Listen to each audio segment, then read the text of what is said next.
Сәлем менің құрметті көрермендерім, каналыма қош келдіңіздер. Бүгін сіздермен түрік асханасынан ачма смиттің рецебімен бөліскім келіп отыр. Бұл ачма смитті мен өзім бірнеше рет жасап көрдім, бірақ осы уақытқа дейін еш дұрыс шықпады, бірақ осы рецепт маған өте қатты ұнады.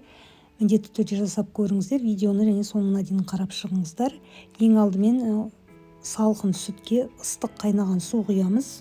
Бастысы біздің мынау сұйықтығымыз жылы болу керек.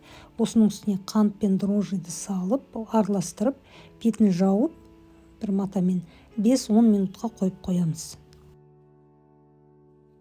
Біраз уақыт тұрғаннан кейін осылай көтеріледі дрожжымыз. Енді осының үстіне жұмыртқаның ағы, тұз, сұйық май. Осыларды құйып араластырып, содан кейін осының үстіне ұнды саламыз да жұмсақ қамыр илейміз. Ал жұмыртқаның сарысын біз сосын оны булочкидің бетіне жағуға қолданамыз.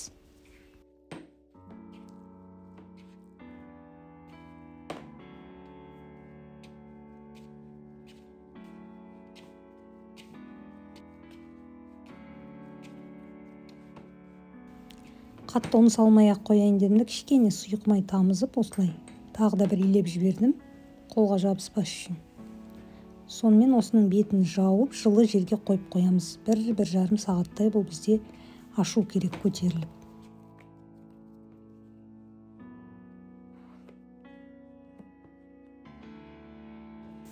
Қамыр күшті болып көтерілді. Енді осыны тең 20 бөлікке бөлеміз.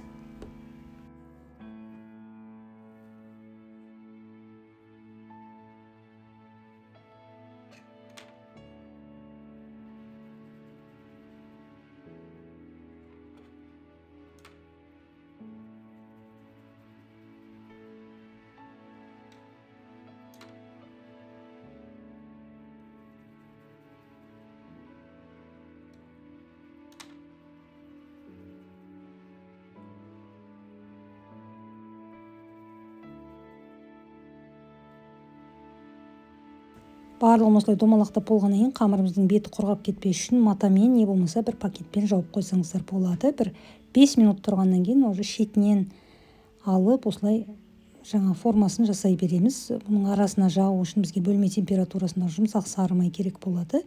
Сары майдан кішкене алып осылай ортасына жағамыз. Содан кейін қамырды орап созамыз.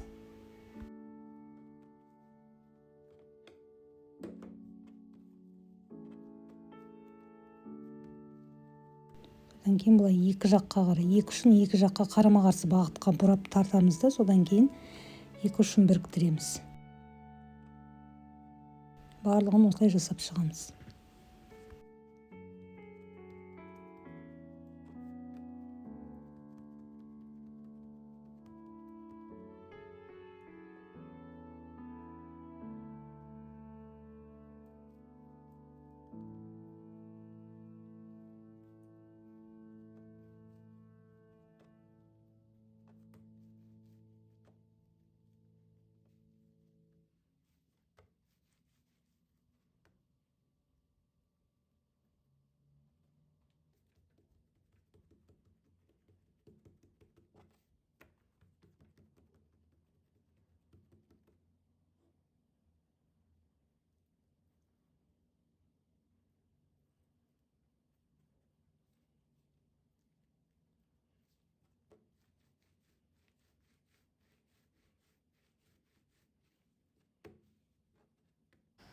Булочкидің барлығын жасап болғаннан кейін енді осыны қосылмаған пешке апарып бір 30-40 минут қойып қоямыз, жауып.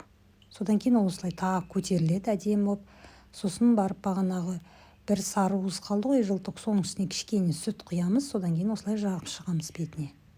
Сосын мен ақ кунжут пен қара кунжут сеуіп шықтым.